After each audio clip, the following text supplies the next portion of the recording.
Yo, what's going on, y'all? It's Combo Breaker 99. I'm back with another video. All right, y'all. Shout out to Marcus Bell. He actually sent me this article, this recent article of Liana Jojua. I think it was essentially sports.com, and it was reported via WMMA rankings. But he just asked if I wanted to discuss this recent interview, recent situation with Liana Jojua, because Liana Jojua recently, she just opened up about getting cut from the UFC. And she has some interesting things to say. You know, it seemed to really put her in a dark place, she said, after getting cut. As y'all know, Liana Jojua, her last fight was back in November 2021 against Courtney Casey, in which she lost a unanimous decision, giving her a record of 1-3 in the UFC. And not only that, she missed weight as well in that fight. You know, she missed weight by a few pounds. So that was pretty much the last straw, you could say. You know, that was pretty much the last straw that, you know, the UFC said they're going to go ahead and cut her. 1-3, and you miss weight. Just what really wasn't showing the dedication there, right? So, yeah, they had to get rid of her because, you know, you also have to factor in that the signing of many new flyweights. You know, that means the minute somebody's on a rocky road, you know, if you're missing weight constantly or you're losing constantly, then it's like, hey, you're going to get bumped off to make room for these promising prospects, you know, because you gotta think, you know, there's the 15 ranked flyweights and then there's like the 20 some odd unranked flyweights. So, you know, they got to start trimming the fat. Like the UFC, they'll bring these fighters in, but as quick as they'll bring them in, they'll take you out. You know, they'll take you out because they want to make room for the next one. It's like a revolving door for all these girls that aren't performing to the best of their ability, even on the lower level. It's like a revolving door. The minute you come up short, you know, you start going on the losing streak, you gone. They don't care how young you are, you know, or how good you look. They'll just move on to the next one, right?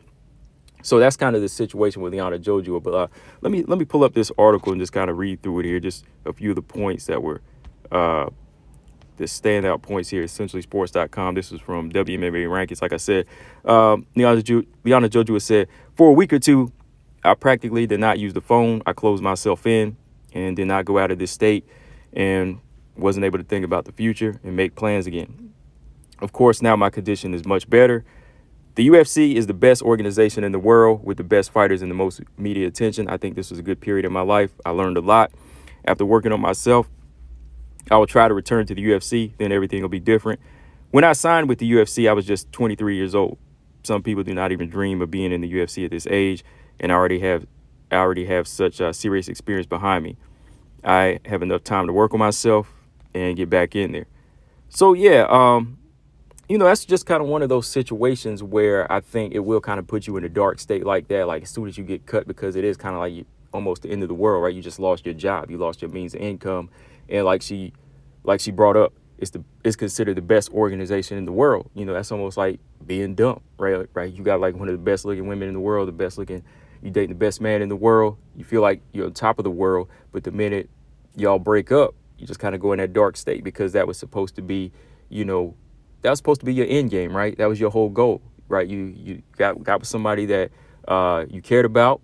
Same here, you know, you got the job, your dream job, the hard work it paid off.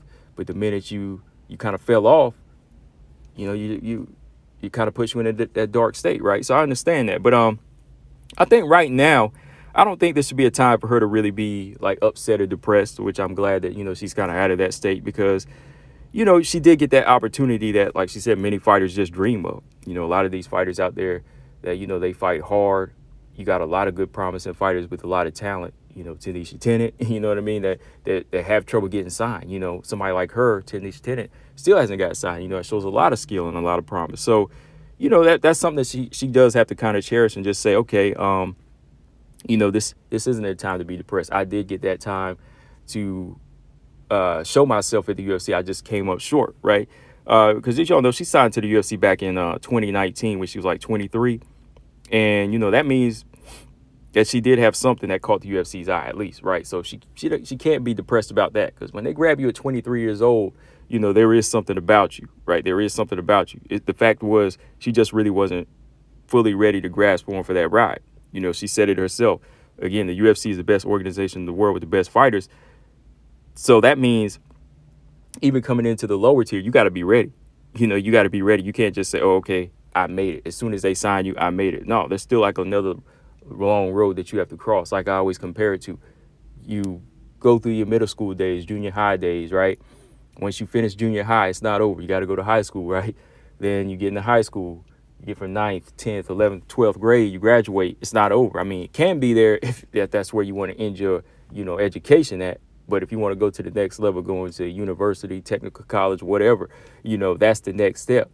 So every time you just have to prepare. Like the day you become a senior, it's not over yet until you graduate, right? So same situation here. Once you sign to the UFC, the hard work has got to be put in. It's got to be even better. It's got to be even more.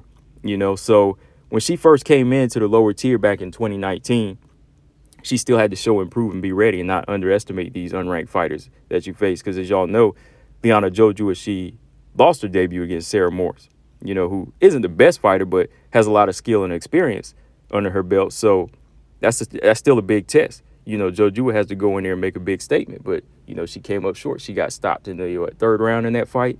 I know Sarah Morris is bigger, but that should have been the time for Liana Jojua to say, okay, I'm dealing with a bigger fighter. Time to make adjustments in there and, show the UFC my best, right?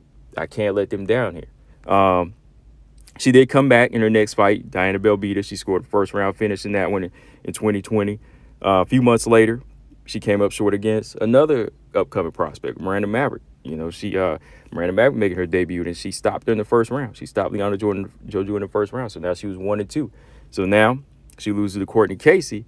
So if anything, I don't really think this is the time to be depressed. I think maybe just be more so disappointed in yourself for not taking full advantage of the opportunity at an early age. Because, again, there's a lot of fighters that don't make it, like she said, And I think her thinking this way, it did kind of help her get out of that dark state when she started to say, okay, I did make it there, I should just be kind of disappointed in myself at this point because, there's a lot of fighters that don't make it here. And there's a lot of fighters that fight to their 30s, like she said, there's a lot of fighters that don't make it there. So it should have been on me to perform to that high level, right? I should have took advantage of this opportunity, right? But I will also say that the signing of Liana Jojua was too early. It was too early. Even if the UFC may have seen something in her, I think it would have been, smart of her maybe not to take the opportunity that fast, because at 23, that still is a time where you can make that choice. When you're a fighter that's like 29, 30, 31, pushing that age, or even like say 27 sometimes, I think that's that time whenever you could make that decision and say, okay, it's time to go. We got to go. We got to sign, 27 and up. But when you're like 23, 22, you can kind of prolong it, This is what I was saying a while back about Liana Jojua when I first seen her back in 2017, 2018 on like the regional circuit, fighting overseas. I said she had skills. She was good, good submission artist on the level she was on, submitting people with arm bars. She was putting them people in arm bars. She had a little bit of power on her shots, and she was growing. But the wins, they only look so impressive because of the competition. That's why I said, okay, if she's still fighting overseas here, what she's going to need to do next is go over to LFA or Invicta FC. That would have been a good move for her, like some of these other 20-somethings did, Aaron Blanchfield, Miranda Maverick, Kay Hansen. Kay Hansen started fighting at like 18. Aaron Blanchfield started fighting at like 18. Miranda early, also late teens, early 20s, accomplishing a lot. First go round, in the beginning of their career in Invicta, to go ahead and establish themselves as, key players in the game. You know what I mean? Not just like young things. You know what I mean? So for somebody like Liana Jojua, I think if she was offered the UFC the first time, it wouldn't have been wise to take it. If I was on her team, I would have said, maybe not yet. Same thing I would have said about Nadia Kassim. They kind of were in the same situation. They both had like 4 wins, on the lower circuit.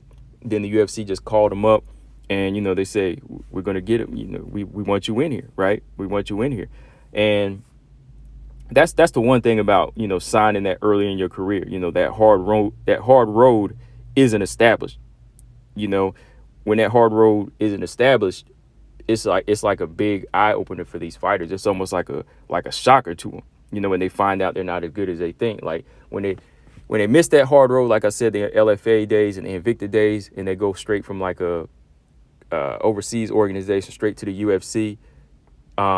It's kind of like that moment. Okay, we got the high, but then the minute they get in there, in the octagon with that fighter, on a lower level, it's like, oh man, like the skill level is so different. The skill level is so different. And then when they lose, it's like, dang, they start questioning themselves. And I think that was kind of how it worked out for Liana Jojua, when she stepped in there with Sarah Morris, and what Sarah Morris was able to do, it was like another level of talent in there, right? Like, she looked good on this circuit, but when she got in there against the lower level of the UFC, she saw that even the lower level of the UFC is better than what she's been facing, right? So when she went in there, that was kind of like a shocker to her. She got stopped, came back, beat Diana Belbita, right? But then went in there against Miranda Maverick, got stopped again, wasn't dedicated, boom, got outclassed by Courtney Casey, which a lot of people count out. But I told you, she's a seasoned veteran. So she was getting beat by a lot of seasoned veterans that, like I said, that aren't even on like the highest level in the UFC. So that's a big eye opener for a fighter like Liana Jojua, right? So before she was signed, I would have said, if I was on the team, I would have said, no, it's a little too early. That's just my opinion. 23. I said, we got time to work. We got a lot of time to work. But that's another thing too. Like, even the UFC, like, sometimes you'll think, yeah, they're signing you because it's a big opportunity. Like, oh, they really do see something in you, but do they see something in you, or are they looking at you? Because it's still an entertainment business, and the UFC, they do seek out eye candy. Let's not lie. They will seek out eye candy. I think that's what they kind of did with Nadia Kassim. That's what they did with Liana Jojua, I think, in some ways. And even like, they did with Paige Van Zandt. Paige Van Zandt, she got in at a young age too, but she wasn't UFC level material.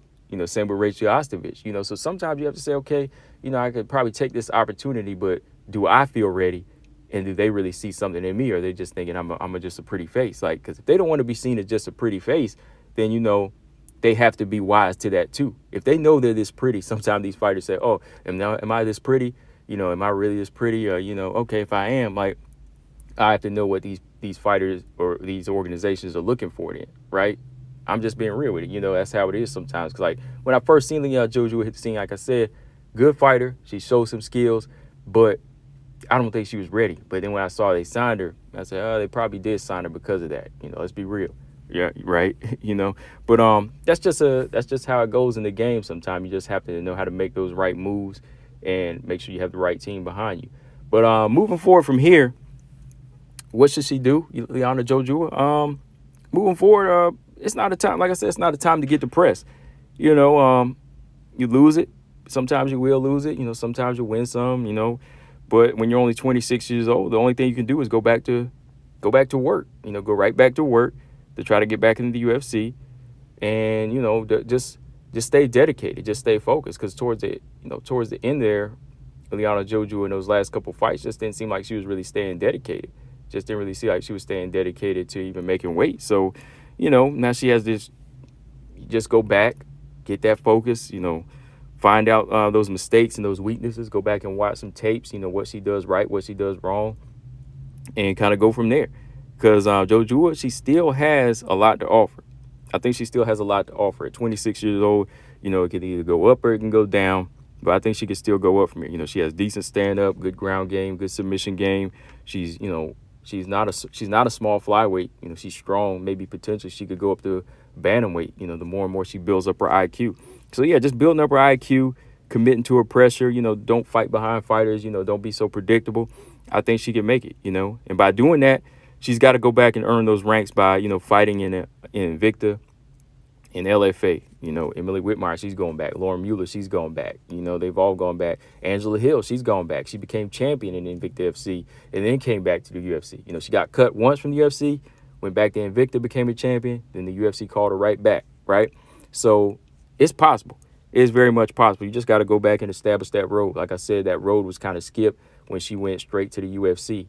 That was one of the things I said. I said when I seen her jump right over, I was like, uh-oh, this might be one of those situations where this fighter might get cut early in their career as fast as they got signed, So, yeah, man, not a time to get depressed, especially for her. Time is on her side.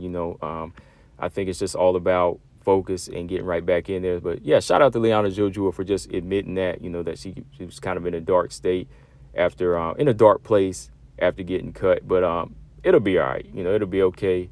So, yeah, guys, that's pretty much all I got on this one. Let me know in the comment section what y'all think. Combo Breaker 99. I'm out. Subscribe. Peace.